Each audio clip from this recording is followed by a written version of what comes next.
এই মাসের 12 তারিখে ঝিনাইদহের 4 আসন কালীগঞ্জের 3 বারের নির্বাচিত সংসদ সদস্য আনারুল আজিম আনার চিকিৎসার জন্য চুয়াডাঙ্গার দর্শনা গেদে হয়ে ভারতে চিকিৎসার জন্য যান। চিকিৎসা যাওয়ার পর তার বন্ধুর বাসায় ওঠেন। ওঠার পরে একদিন পরে উনি নিউ টাউন এলাকায় যান। এরপরে তার থেকে তিনি নিখোঁজ ছিলেন এবং তার পরিবার এবং সংসদ সদস্য এপিএস আব্দুর রউফ, ঝিনাইদহ থানা পুলিশ, কালীগঞ্জের থানা এবং ঢাকার গোয়েন্দা কার্যালয় এবং পররাষ্ট্র মন্ত্রণালয়ের মাধ্যম দিয়ে কিন্তু অনেক খোঁজাখুঁজি করেন এবং তার সন্ধান না পেয়ে কিন্তু পরিবার কিন্তু চরম হতাশায় দিন কাটাচ্ছিলেন।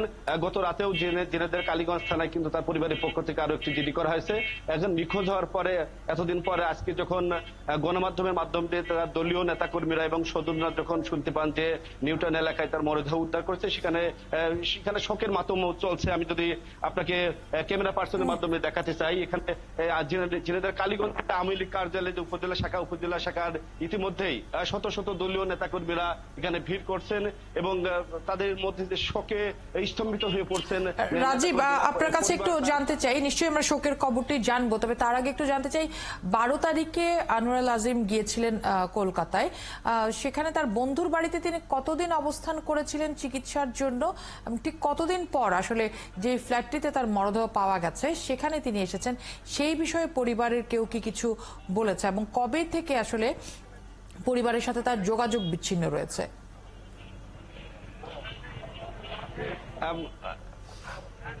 আচ্ছা ফারহান, আপনাকে জানিয়ে রাখি যে ওই 13 তারিখ অর্থাৎ 12 তারিখে তিনি ভারতে যান, পশ্চিমবঙ্গে যান। তারপর দিন 13 তারিখে তার বন্ধু কলকাতার উত্তর শহরতলি বারানগর এলাকার বন্ধু গোপালী বিশ্বাসের বাড়িতে উঠেছিলেন।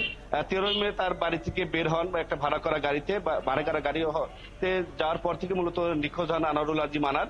তিনি নিউটাউন এলাকায় নিখোঁজ হন বলে তার ভারতের গোয়েন্দা পুলিশের মাধ্যম দিয়ে কিন্তু জানতে পেরেছে এবং ওই জায়গার যে বিষয়টা পরিবার জানতে পেরে যে যখন হোয়াটসঅ্যাপ এবং মোবাইলে কোনো যোগাযোগ যখন বিচ্ছিন্ন হয়ে যায় তখন থেকে তারা চরম উদ্বিগ্ন হয়ে যান এবং চিন্তায় পড়ে যান যে তার সাথে কোনো প্রকার যোগাযোগ রাখতে পারছিলেন না।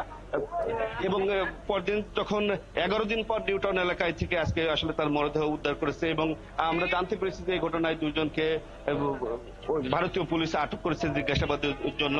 কিন্তু পরিবার থেকে যেটি বলা হয়েছে যে চিকিৎসার জন্য মূলত প্রায়ই হলো আনোয়ারুল আজিম আনার কলকাতায় যেয়ে থাকেন, কিন্তু এইরকম একটি দুর্ঘটনা হবে তারা কিন্তু রাজীব, একটু জানতে চাই, যখন আনোয়ারুল আজিম কলকাতায় গেলেন তখন বাংলাদেশ থেকে কি তার সাথে কেউ গিয়েছিলেন নাকি তিনি একাই গিয়েছিলেন?